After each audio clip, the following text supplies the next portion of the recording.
What if a simple act of kindness, a daily gesture you thought no one noticed, was actually a test for Isabella Rossi, a 24-year-old waitress drowning in debt and faded dreams? Kindness was all she had left to give. Her recipient was Arthur, a silent, grumpy old man who shuffled into her diner every morning, a ghost at a corner booth. She offered him a warm smile, a fresh coffee, and a small piece of her time, expecting nothing in return.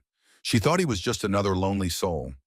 She had no idea he was guarding a secret worth billions, a secret that was about to detonate her life. Because one rainy Tuesday, the diner door didn't open for Arthur. It opened for his lawyers, flanked by four stone-faced bodyguards, and they were there for her. The bell above the door of the Morning Glory Diner was the soundtrack to Isabella Rossi's life. It wasn't a cheerful jingle. It was a tired metallic chime that announced the arrival of another customer needing coffee, another plate to carry, another dollar to hopefully add to the tip jar. The diner itself was a relic, a capsule of worn-out vinyl booths, the color of dried mustard, a sticky linoleum floor, and a persistent aroma of burnt coffee and frying bacon. For Isabella, or Bella, as everyone called her, it was both her prison and her sanctuary. For the past 3 years, 6 days a week, from 5:30 a.m. to 3 p.m., Bella had danced the familiar ballet of the waitress.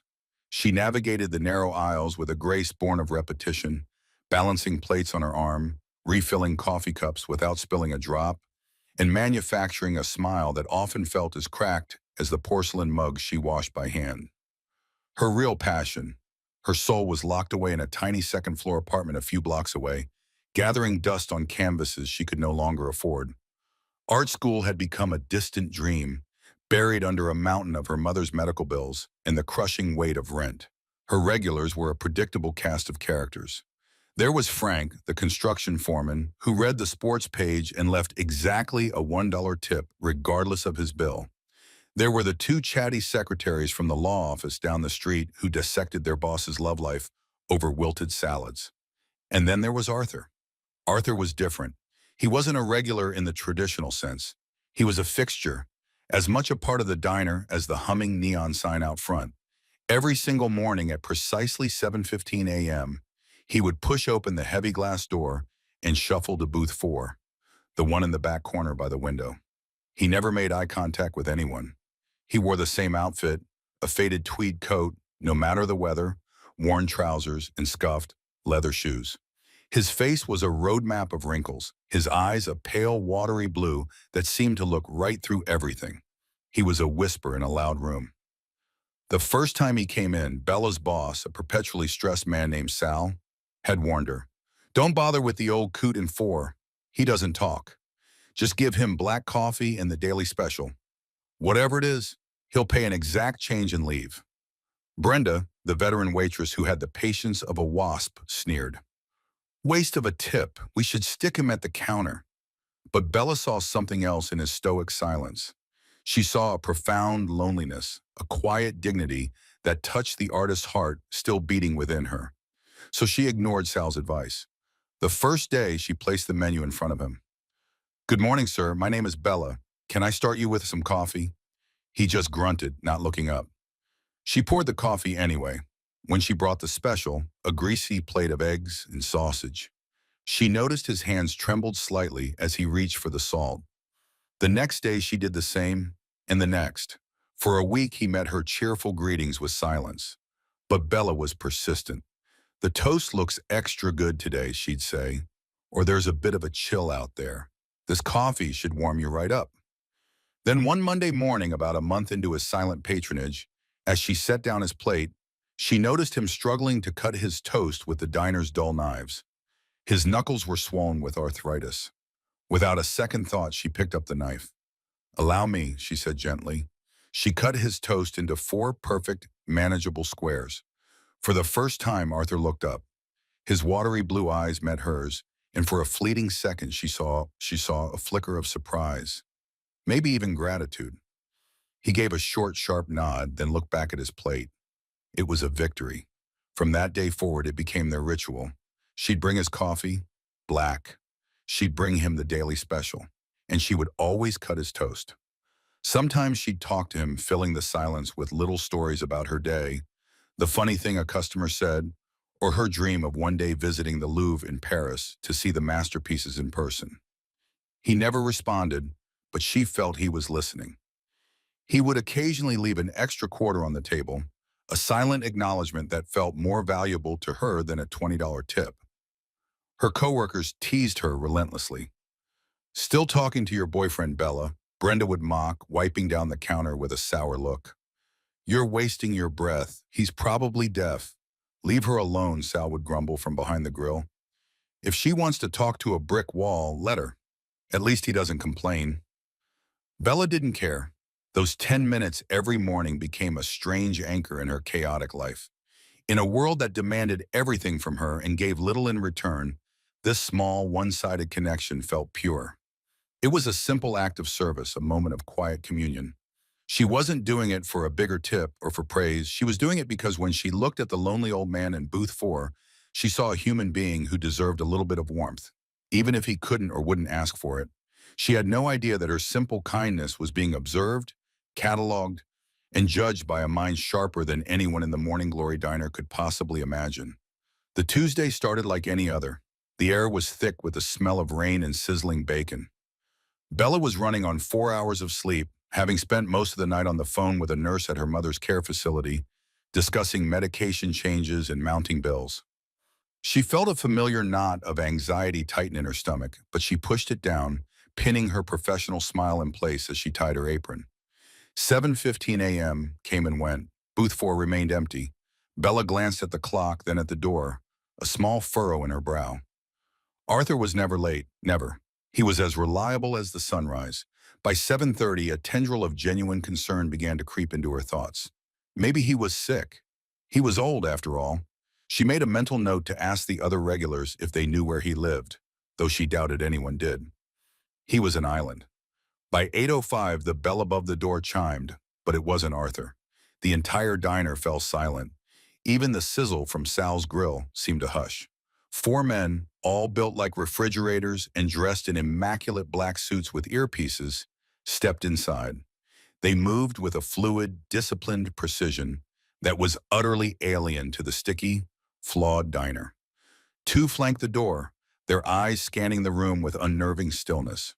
The other 2 stepped aside to allow a 5th man to enter. He was older, perhaps in his late 60s, with silver hair swept back from a high forehead and a face that was all sharp angles and intelligent eyes. He wore a tailored charcoal gray suit that probably cost more than Bella earned in a year. In his hand, he carried a pristine leather briefcase. He looked around the diner, his expression a mixture of mild distaste and focused purpose. "Can I help you?" Sal asked, wiping his greasy hands on his apron, his usual bluster completely gone. The man in the charcoal suit ignored him. His gaze swept the room until it landed on Bella, who was standing frozen by the coffee machine, a pot still in her hand. He walked directly toward her, his expensive Italian shoes making soft, decisive sounds on the linoleum. The 2 bodyguards followed a few paces behind, their presence sucking the very air out of the room. "Are you Miss Isabella Rossi?" the man asked. His voice was calm, deep, and carried an authority that demanded an answer. Bella's heart hammered against her ribs. She could only nod, her throat suddenly drawing. What was this? Was she in some kind of trouble? Did she witness something? Was this about her mother's bills? The man stopped in front of her. He gave her a long, appraising look. "My name is Marcus Davies. I am a senior partner at the law firm of Sterling Cromwell and Davies. I was the personal attorney for Mr. Arthur Pendleton." The name hung in the air. Pendleton. It sounded so formal, so important. It took Bella a moment to connect it to the quiet old man in booth 4. "Arthur," she whispered. "Is he okay? He didn't come in this morning." Mr. Davies' expression softened almost imperceptibly. "Mr. Pendleton passed away peacefully in his sleep late last night." The coffee pot suddenly felt immensely heavy in Bella's hand. A wave of unexpected grief washed over her. It was absurd. She barely knew him. He never said a word to her, but their silent ritual had become a part of her life, a small, steady point in her turbulent world. Now it was gone. Tears pricked at the back of her eyes. "Oh," she said, her voice small. I'm, I'm so sorry to hear that. Brenda was watching from the counter, her mouth agape. Frank had lowered his newspaper. The entire diner was wrapped in silence. Witnesses to a drama they didn't understand. Mr. Davies nodded curtly, as if acknowledging a required pleasantry. Mr. Pendleton was a very specific man with very specific instructions. His final will and testament contains a provision that requires your immediate presence. If you would be so kind as to gather your things, a car is waiting outside to take us to my office for the reading. Bella stared at him, bewildered. Me? Bequest? I think you have the wrong person. I just served him coffee. There is no mistake, Miss Rossi, Davies said, his voice firm but not unkind. Mr. Pendleton was quite clear. Your name is Isabella Rossi. You are a waitress at this establishment. And for the past year and a half, you have cut his toast into 4 equal squares every morning without fail and without ever being asked. The detail was so specific, so mundane, that it stunned Bella into silence. He had noticed. Not only had he noticed, but he had told his lawyer about it. Sal, she said, turning to her boss, who was looking pale and confused, I don't know what this is. Go, Sal grunted, finding his voice. Go on. Brenda covered her tables. Brenda shot Bella a look of pure, venomous envy, but didn't dare argue. Numbly, Bella untied her apron, her hands shaking. She placed it on the counter, grabbed her worn satchel from the break room, and walked back out into the diner. The 4 bodyguards and the lawyer formed a protective circle around her, creating a bizarre bubble of wealth and power in the humble diner as they escorted her out the door, leaving the entire clientele speechless. Bella felt a dizzying sense of unreality. The cold, damp air hit her face. A sleek black town car, a Lincoln Continental, was idling at the curb, its engine a low purr. One of the bodyguards opened the door for her as she slid onto the plush leather seat, a seat more luxurious than any piece of furniture she owned. She looked back at the Morning Glory diner. It looked small and sat under the gray sky. She had a terrifying, electrifying feeling that she would never see it the same way again. The ritual was over. Something new and infinitely more complicated was just beginning. The ride to the law office was a silent, surreal journey through the city. Bella stared out the tinted windows at the familiar streets, which now looked alien and distant. The car was an oasis of quiet luxury, smelling of leather and polish.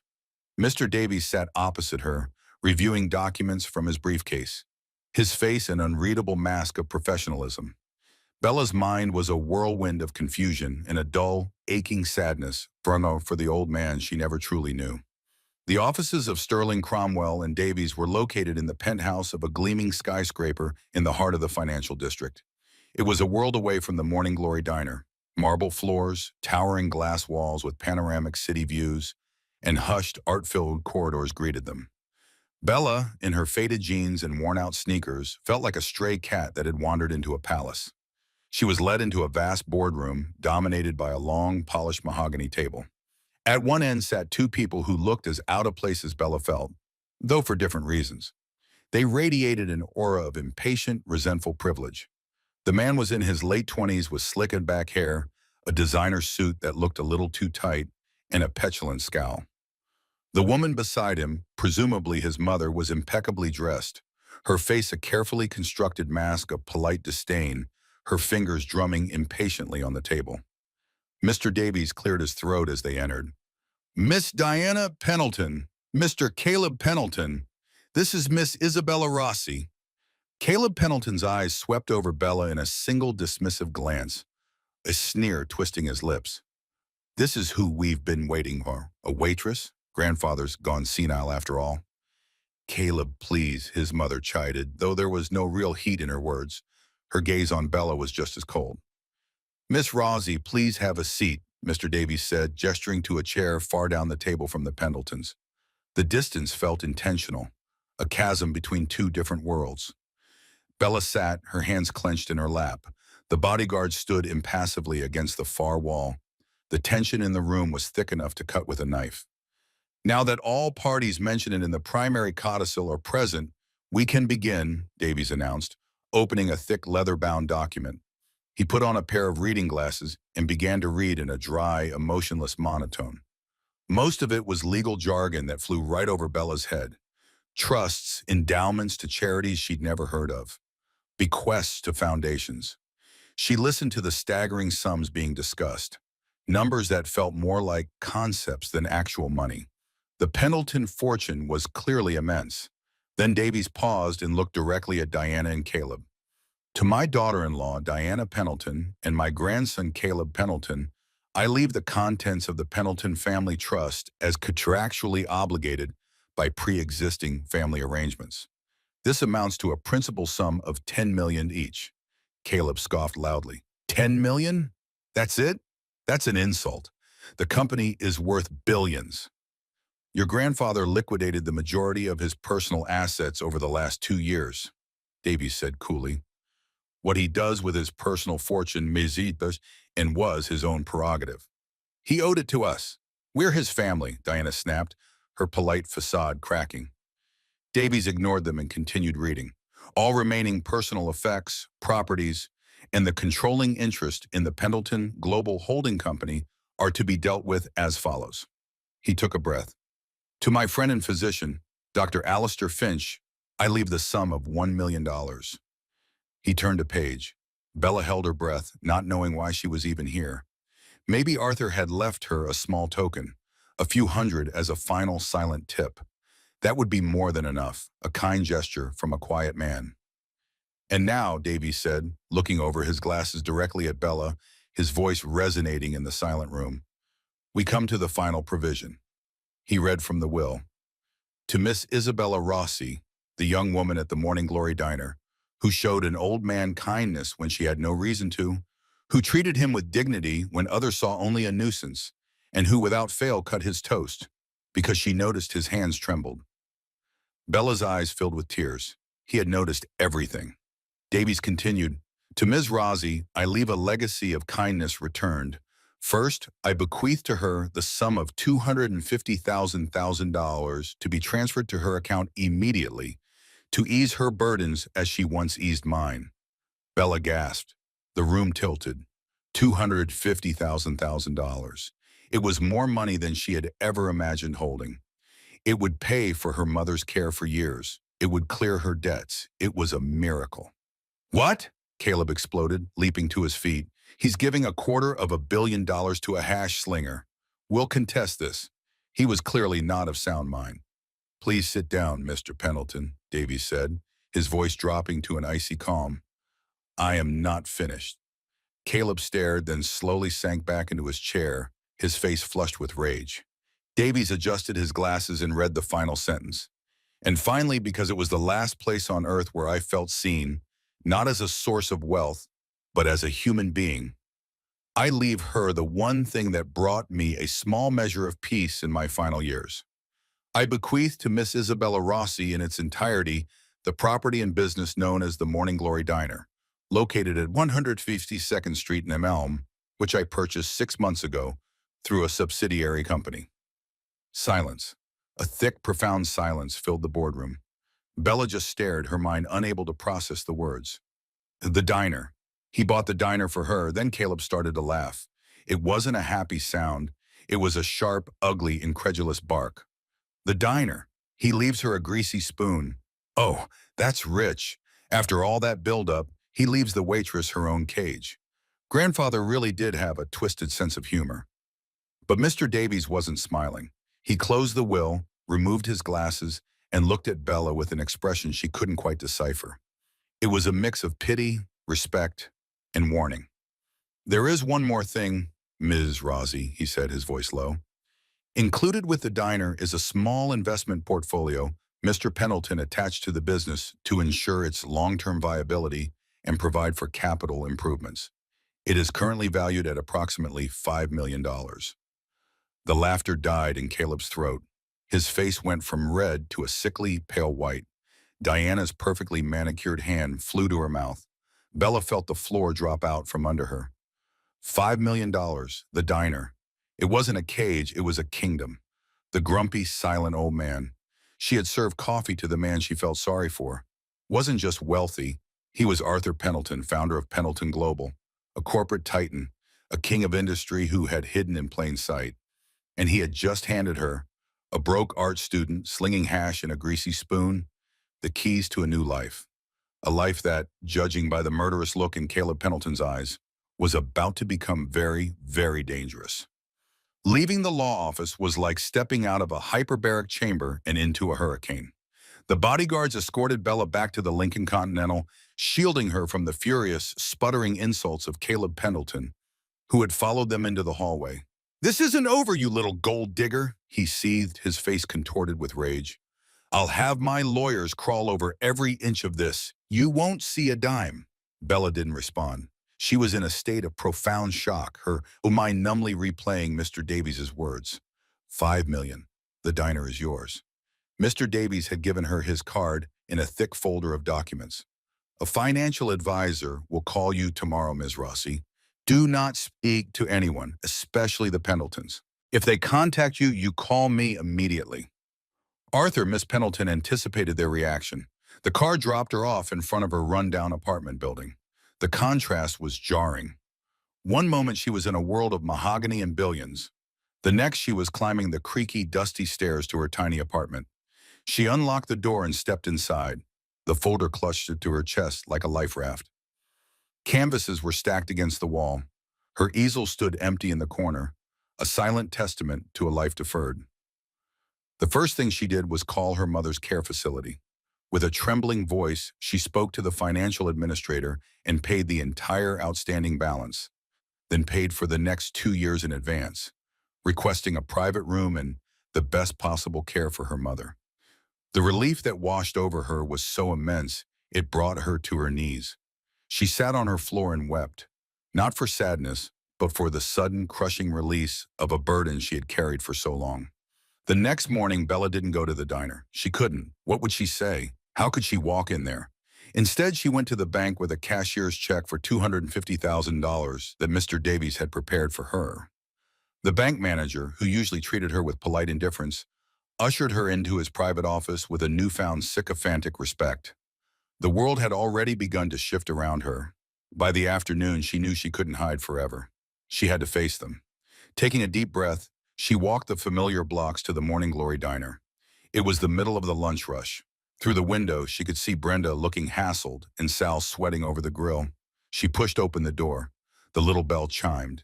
Every head turned. Conversation stopped. Sal looked up, spatula in hand. Brenda, holding a tray of burgers, froze mid-stride. They had all heard. The gossip from Frank, who had witnessed the lawyer's arrival, must have spread like wildfire. "Bella?" Sal said, his voice uncertain. "Hi, Sal," she said, her voice surprisingly steady. She walked up to the counter. I guess you've heard." "Heard you came into some money," Brenda said, setting her tray down with a thud. There was a sharp, envious edge to her voice. "Decided you're too good to show up for your shift, huh?" "Brenda," Sal warned. "No, it's okay," Bella said. She looked from Sal to Brenda, then to the other staff peeking out from the kitchen. These people had been her world. "It's true, Arthur. Mr. Pendleton, he left me some money, and he left me the diner." A collective gasp went through the staff. Sal's spatula clattered onto the grill. "He what?" he sputtered.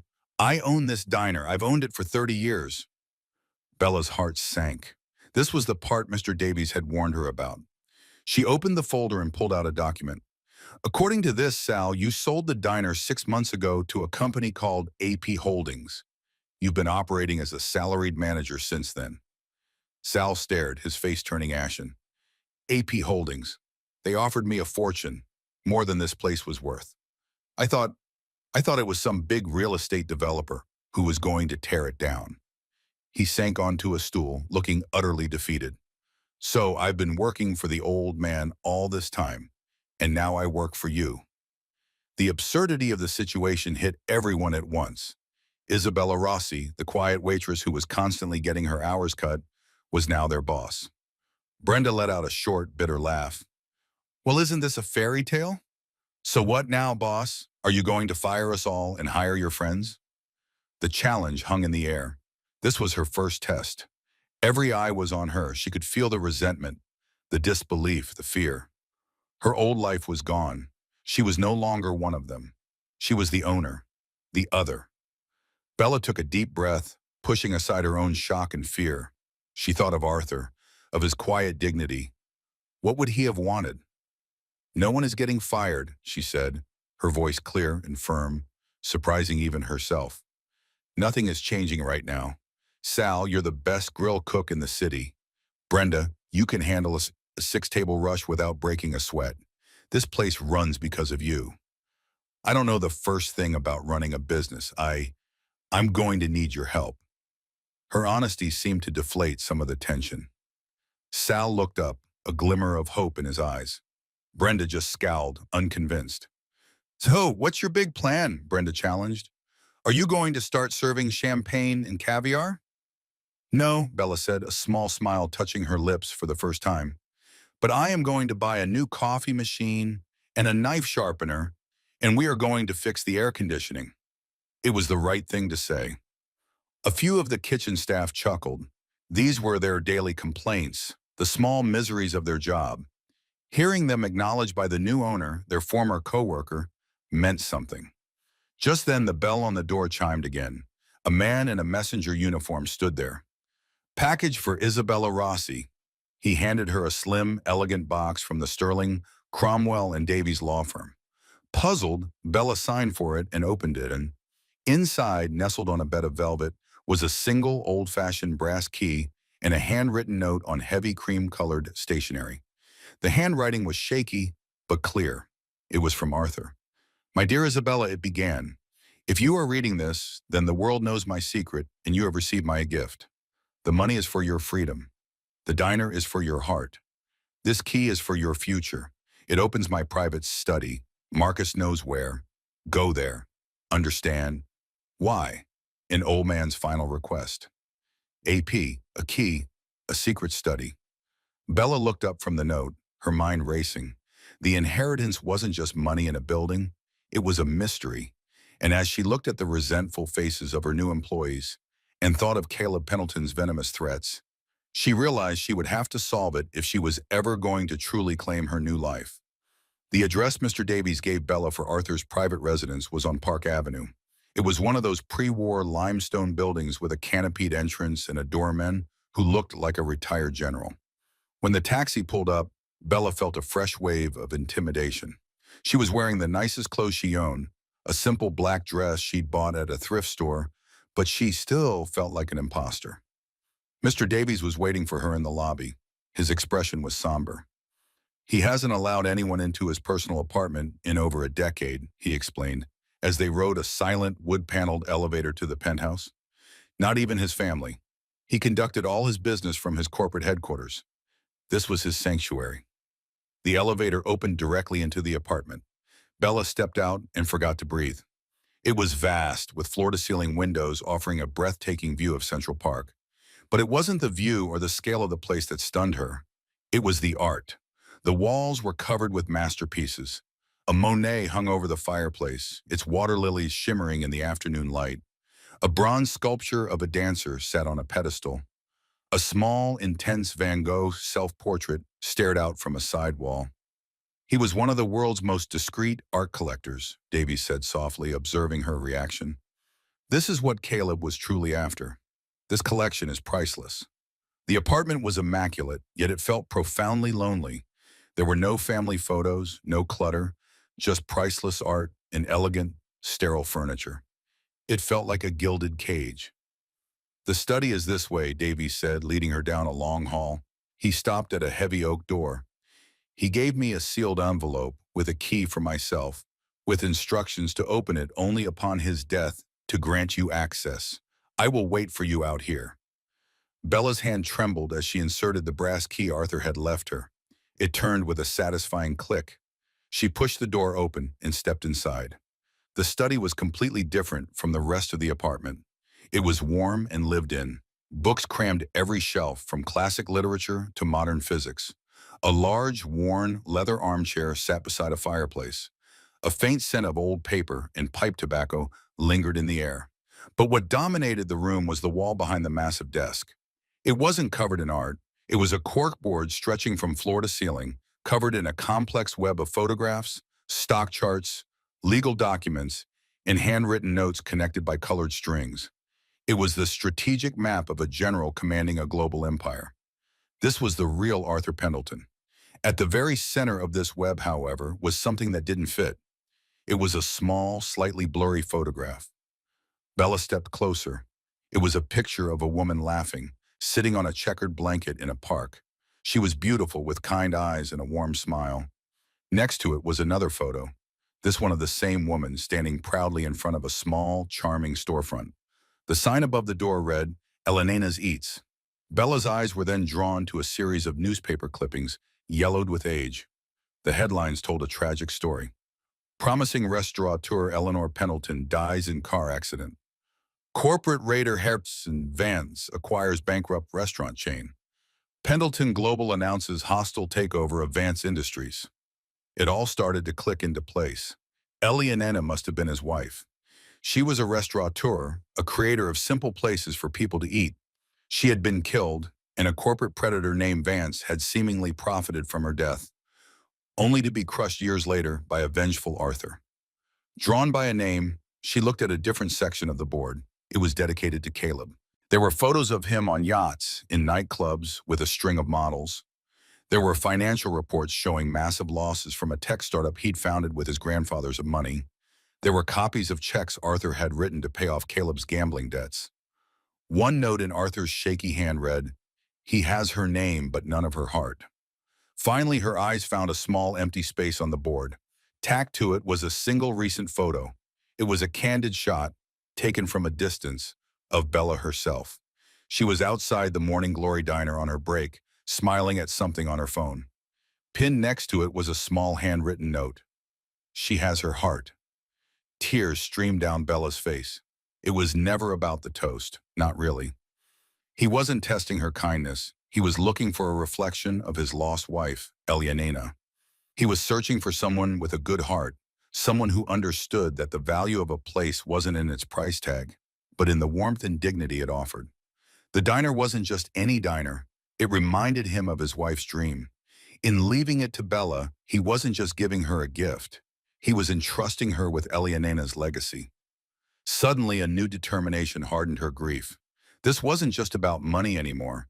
It was about honoring the faith of a lonely old man who had lost everything that truly mattered to him. Caleb didn't just want the money. He wanted to destroy the last thing his grandfather had built. The one thing Arthur believed was a worthy legacy.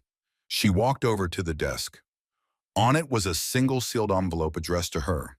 She opened it. Inside was a letter and a stock certificate for a single share of Pendleton Global. The letter read, "Isabella, knowledge is power. This single share gives you the legal right to attend the annual shareholder meeting next month. Caleb will be there. He will try to seize control of the board. He thinks you are a nobody. Prove him wrong. Everything you need is in this room. Your friend, Arthur." Bella looked around the study at the web of power, at the story of love, loss, and revenge. It was a complete dossier on the Pendleton Empire and its enemies.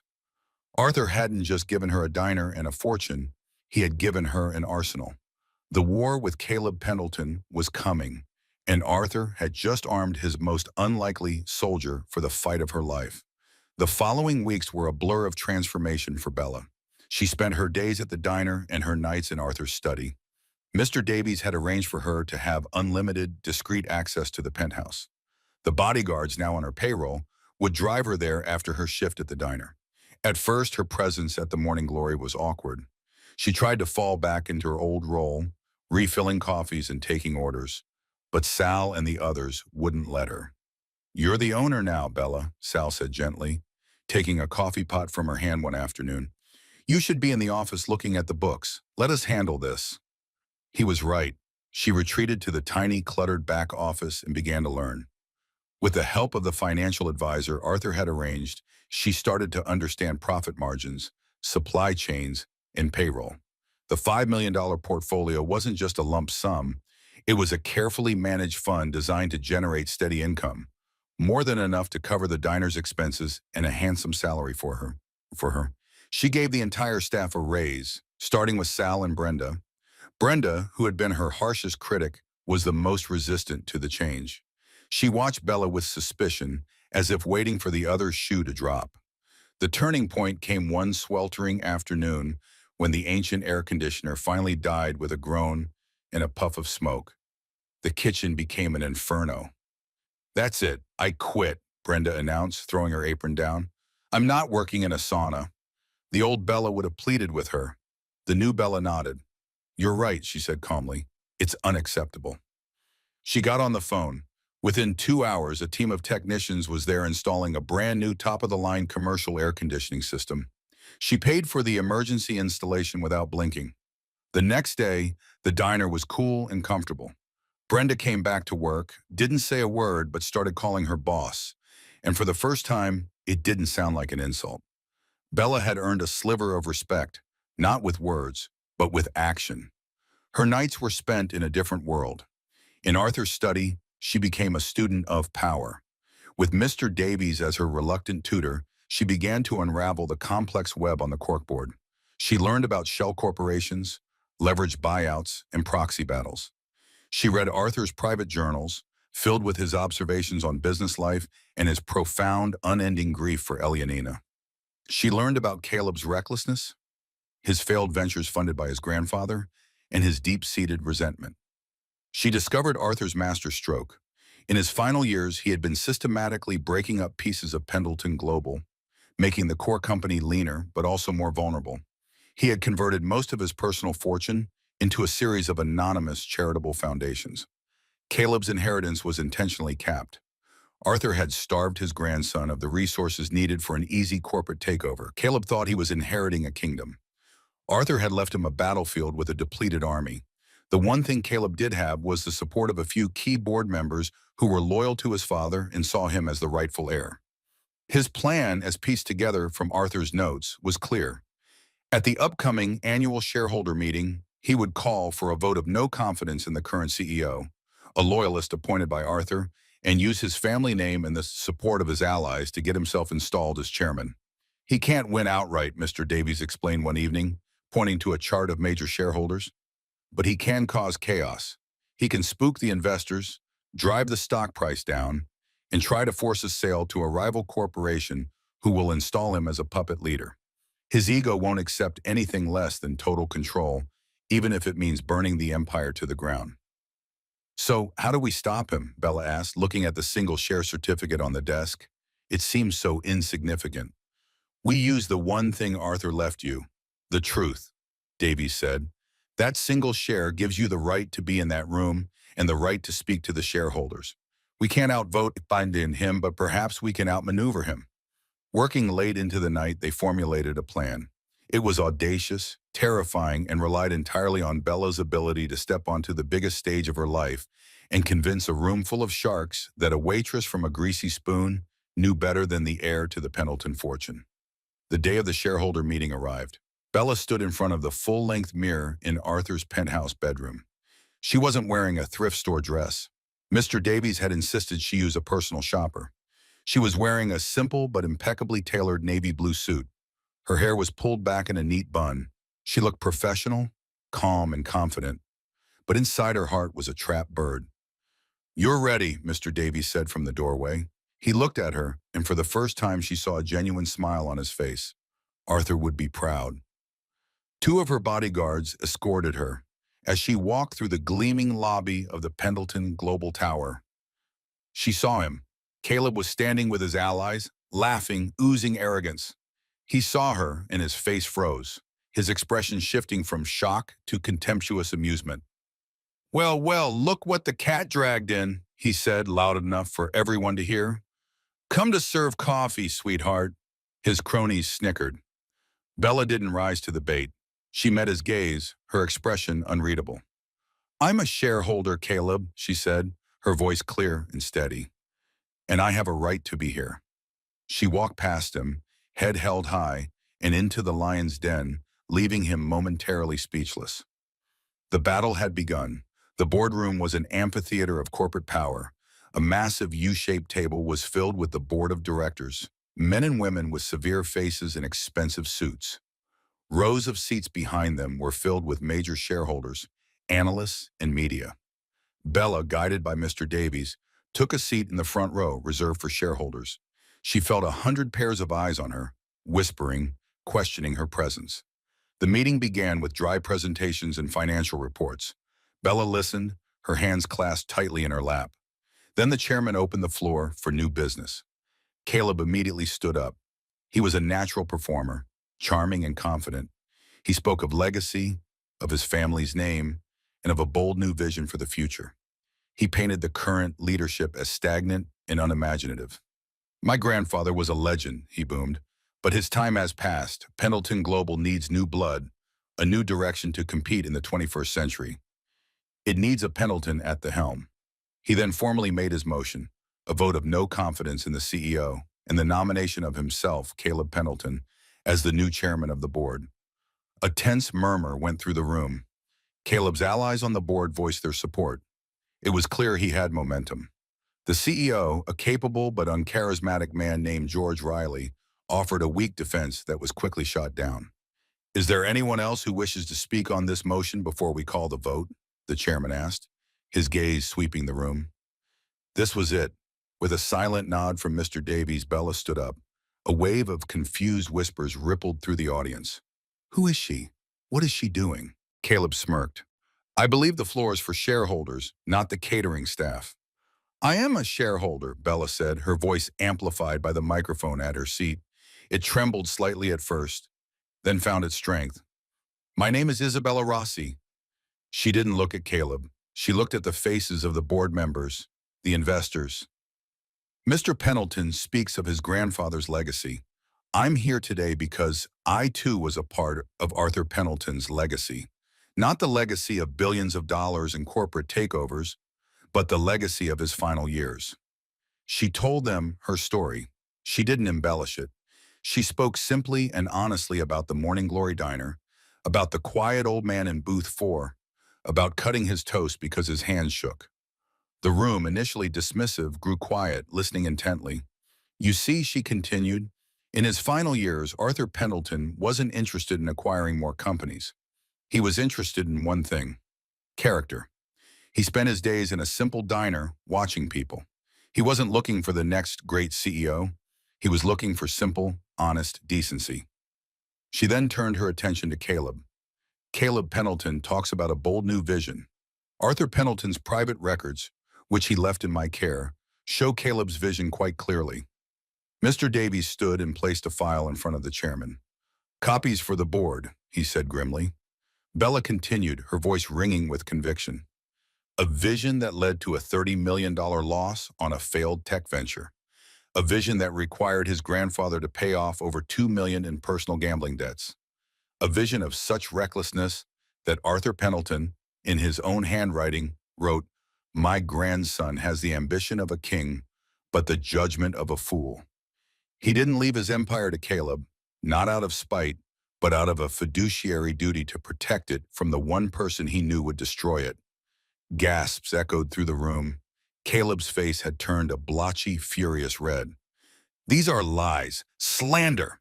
"Are they?" Bella challenged, her gaze unwavering. "The documentation is all there. Arthur Pendleton saw that the heart of this company wasn't its stock price, but its integrity, an idea his grandson has never understood." She then played her final card. "But I'm not here to ask you to believe me or to simply reject Caleb. I'm here to honor Arthur's true final vision. He didn't want another king on the throne. He wanted stewardship." She looked directly at George Riley, the beleaguered CEO. He left notes praising Mr. Riley's caution, his stability, his loyalty. He believed in him, but he also knew the company needed a soul. She turned back to the board. "Therefore, as a shareholder, I propose an amendment to the company's charter. The creation of the Pendleton Legacy Foundation to be funded by 10% of the company's annual profits, dedicated to supporting small businesses and funding educational scholarships. And I nominate myself, Isabella Rossi, owner of the Morning Glory Diner and Arthur Pendleton's chosen heir, to run it." It was a masterstroke. She wasn't asking for power over the company, but for a position of moral authority within it. She had tied Arthur's personal legacy directly to the company's future, offering the shareholders a story of redemption and purpose instead of a grubby power struggle. She had honored the stable CEO while simultaneously sidelining Caleb, not with corporate tactics, but with a simple, powerful story of character. The room was silent for a long moment, and then one of the oldest board members, a man who had known Arthur for 50 years, began to clap slowly. Then all at once, the room joined him. Investors, analysts, even some of Caleb's own supporters, captivated by the story and the brilliant maneuver, applauded. Caleb stood frozen, his face a mask of utter defeat. He had been beaten, not by a corporate raider, but by a waitress with a story. The vote was a formality. Caleb's motion was crushed. Bella's proposal was accepted unanimously. Months later, the Morning Glory Diner was renovated. It was clean, bright-free, and the kitchen was state-of-the-art, but the worn, mustard-colored vinyl on booth 4 remained, preserved under a thin layer of protective plastic. A small, tasteful brass plaque was affixed to the wall above it. It read, Arthur's Corner. Bella split her time between running the diner with Sal as her highly paid manager and Brenda as her surprisingly loyal head of staff and managing the new foundation, which was already changing lives. She finally had time to paint again. Her canvas is now filled with vibrant color. She had found the balance she never knew she was looking for between her old life and her new one, between art and commerce, between kindness and power. She had honored Arthur's legacy and, in doing so, had finally built her own. Isabella's story is a powerful reminder that the greatest investments we can make are not in stocks or bonds, but in each other. A simple act of compassion, a moment of dignity offered to someone who seems to have nothing, can ripple outward in ways we can never predict. Arthur Pendleton had all the money in the world, but he died searching for something money could never buy: genuine human connection. He found it in a humble diner, in the hands of a waitress who chose to be kind. Bella didn't just inherit a fortune. She inherited a responsibility, proving that true wealth isn't what you have, but what you do with it. Her story asks us a question. Who are the silent Arthurs in our own lives? And do we have the grace to notice them? If this story of unexpected kindness and hidden strength touched your heart, please take a moment to hit that like button to help us share it with more people. Let us know in the comments what you would have done in Bella's shoes. And don't forget to share this video and subscribe to Ebon Stories for more unforgettable real-life stories that prove the most extraordinary things can happen to ordinary people. Thank you for listening.